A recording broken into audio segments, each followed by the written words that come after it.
নমস্কার বন্ধুরা, আশা করি সকলেই ভালো আছেন। আপনাদের কুরুক্ষেত্র পরিবারে সবাইকে স্বাগতম জানাই। আমি সনাতন দাস।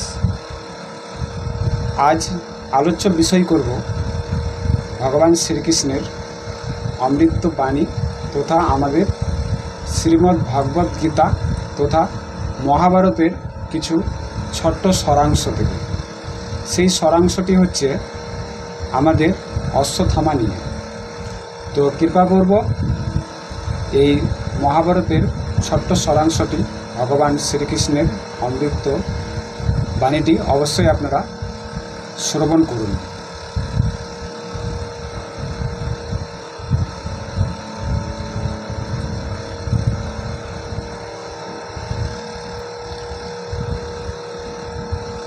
এবার ভগবান শ্রীকৃষ্ণের মহাভারতে এই যে পৃথিবীতে এখন অশান্তি, অনাচার, ধর্ষণ, হানাহানি, মারামারি, জানেন এই সবের জন্য দায়ীকে? হয়তো মনে প্রশ্ন জাগতেই পারে, কারণ আমাদের এই চ্যানেলটি আমরা তৈরি করেছি আমাদের জ্ঞানের আলোকে উজ্জ্বল করার জন্য ও ভবিষ্যৎ প্রজন্ম আমরা যাতে আরও ভালো কর্মে দ্বারা পথ অতিক্রম করে আমরা আমাদের প্রভুর কাছে অর্থাৎ ইহলোক হইতে স্বর্গলোক তথা বৈকুণ্ঠ ধাম পর্যন্ত আমরা যেতে পারি। তো কৃপাপূর্বক এই মহাভারতের ছোট্ট সারাংশটি শুনুন বা শ্রবণ করুন। অবশ্যই আপনারা আপনাদের ভুলগুলো বুঝতে পারবেন। এবার মূল অংশে ফিরে যাই।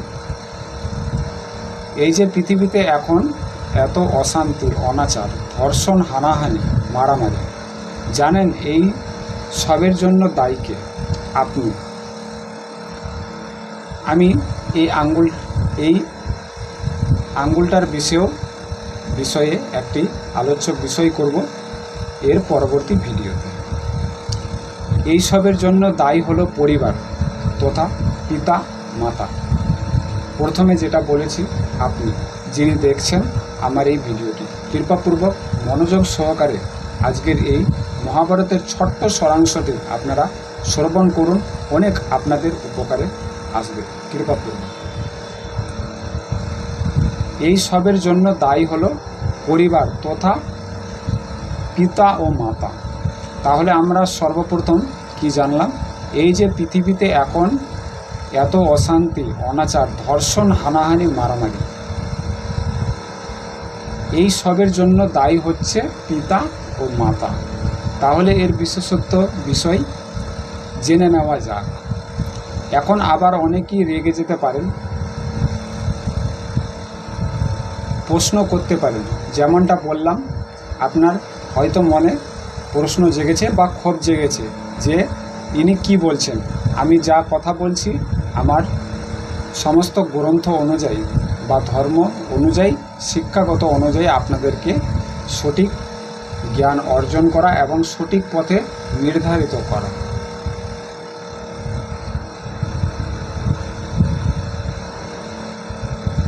এবার পরবর্তী অংশে এগিয়ে যাচ্ছে। ভিডিওটি ছোট্ট হতে পারে, খুব জোর তো 7 থেকে 8 মিনিট, কিন্তু খুবই উপকার লাগবে। ছেলে মেয়েদের অপকর্মের জন্য পিতা মাতা বা পরিবার কেন দায়ী হবেন? আমরা সবাই হয়তো একটি বিষয়ে একমত হব যে ছেলেমেয়েরা তাদের চারিত্রিক ও সংস্কার তথা ধর্মীয় শিক্ষা সর্বপ্রথম পরিবার থেকেই পেয়ে থাকে। কিন্তু এখনকার পিতামাতারা কি করছেন? তারা তাদের ছেলে মেয়েদের জীবন, টাকা পয়সা, সুখ সম্পত্তি, উচ্চ ডিগ্রি, গাড়ি বাড়ি দিয়ে ভরিয়ে দিতে চায়। এবং এই সব জাগতিক জিনিস পেতে হলে সন্তানদের যেভাবে গড়ে তুলতে হবে, তারা ঠিক ছেলে মেয়েদের সেইভাবেই গড়ে তুলতে চেষ্টা করে। কিন্তু এত কিছুর মাঝে তারা সন্তানের সৎ চরিত্র গঠন তথা চারিত্রিক শিক্ষা দেওয়ার কথা কিন্তু ভুলেই যায়। তারা সন্তানদের উচ্চ শিক্ষার জন্য তো লক্ষ লক্ষ টাকা খরচ করে, কিন্তু সংস্কার তথা ধর্মীয় শিক্ষা দেওয়ার কথা কিন্তু ভুলেই যায়। যার ফলে সন্তান যখন বড় হতে থাকে, চারিত্রিক জ্ঞানের অভাব তার চরিত্র ও খারাপ হতে থাকে। একইভাবে সংস্কার তথা ধর্মীয় জ্ঞানের অভাবে তার মানসিকতাও বিকৃত হতে থাকে। তার মনে বাসা বাঁধে কাম, ক্রোধ, লোভ, হিংসা, যার ফলে তার মন থাকে অশান্ত। তাই সে যতই টাকা, সম্পত্তি, সুখ পাক না কেন, তার মন থাকে অশান্ত। প্রকৃত সুখের সন্ধান সে কখনোই পায় না। যার এক অনন্য অর্থাৎ যার এক প্রমাণ হচ্ছে মহাভারতের অশ্বত্থামা। আমরা সর্বপ্রথম যেই কথাটি বলেছি, মহাভারতের ছোট্ট একটি অংশ দ্বারা আপনাদেরকে ভুলগুলো ধরিয়ে দেব। তার পিতা গুরু দ্রোণ তাকে সম্পত্তি, টাকা পয়সা সব কিছু দিলেও সঠিক চারিত্রিক শিক্ষা দিতে পারেন, সংস্কার তথা সঠিক ধর্মীয় শিক্ষা দিতে পারেন। যার ফলে মহাগুরু দ্রোণের পুত্র হয়েও শেষ পর্যন্ত তার পরিণতি হয় কৌরবদের থেকেও করুণ। কিন্তু সঠিক সংস্কার ও ধর্মীয় তথা চারিত্রিক শিক্ষা যদি সে পেত, তাহলে হয়তো তার পরিণতি এমন না হয়ে অনেক ভালো হতে পারত। তেমনি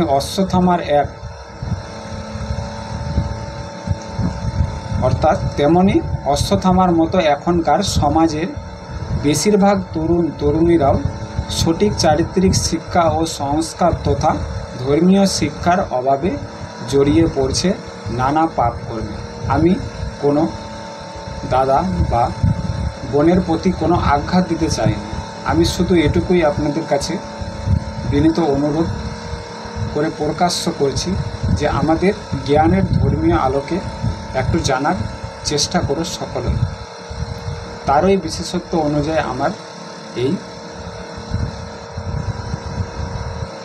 আমাদের এই চ্যানেলের পরিচালনা।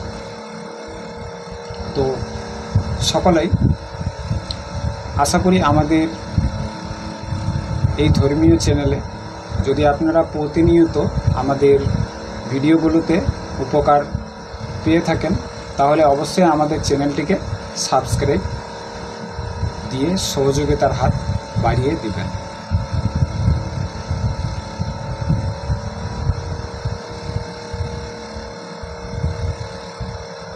এইবার কিন্তু তারা যদি সঠিক সংস্কার ও ধর্মীয় তথা চারিত্রিক শিক্ষা পেত, তাহলে তাদের অবস্থা এমন নাও হতে পারত। এখন অনেকে বলতে পারে যে সন্তানকে সুখ সমৃদ্ধি অর্থাৎ সন্তানকে সুখ সম্পত্তি দেওয়ার ইচ্ছা তো পিতামাতা সন্তানের প্রতি ভালোবাসারই প্রকাশ। না, এটা সন্তানের প্রতি ভালোবাসা নয়, বরং মোহের প্রকাশ। ভালোবাসা বলে ঈশ্বর আমার সন্তানকে সকল সুখ প্রদান করুন, কিন্তু মোহ বলে আমি আমার সন্তানকে সকল সুখ প্রদান করব। ভালোবাসা তো মুক্তি দেয়, কিন্তু মোহ তো বিপদে নিয়ে যায়। বিশ্বাস না হলে স্বয়ং বিচার করে দেখুন। ঈশ্বর আমাদের সঠিক জ্ঞান প্রদান করুক। সকলেই জয় শ্রীকৃষ্ণ বলবেন। ওম শান্তি, ওম শান্তি, ওম শান্তি।